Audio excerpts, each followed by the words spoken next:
તો યુદ્ધની વચ્ચે ટ્રમ્પને ઈરાને ઝટકો આપ્યો। ઈરાને અમેરિકાના હુમલાને બનાવ્યા નિષ્ફળ। ઈરાને અમેરિકાનું ડ્રોન તોડી પાડ્યું હોવાનો દાવો કર્યો છે। ઈરાનના ઇસ્ફહાન શહેર પર અમેરિકાએ હુમલો કર્યો હતો। અમેરિકાનો ડ્રોન હુમલાનો પ્રયાસ નિષ્ફળ હોવાનો દાવો કરવામાં આવ્યો। ઈરાને હવામાં જ અમેરિકાનું ડ્રોન તોડી પાડ્યું, આ દાવો કરવામાં આવ્યો છે।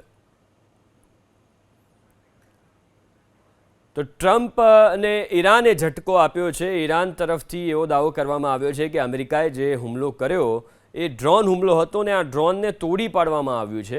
ઈરાને અમેરિકાના હુમલાને નિષ્ફળ બનાવ્યા છે, આ દાવો કરવામાં આવ્યો છે। ઇસ્ફહાન શહેર જે ઈરાનનું, જ્યાં કેટલાક પરમાણુ ઠેકાણાઓ પણ આવેલા છે, ત્યાં હુમલો અમેરિકાએ કર્યો હતો ડ્રોનથી અને ડ્રોનને નષ્ટ કરવામાં આવ્યું છે।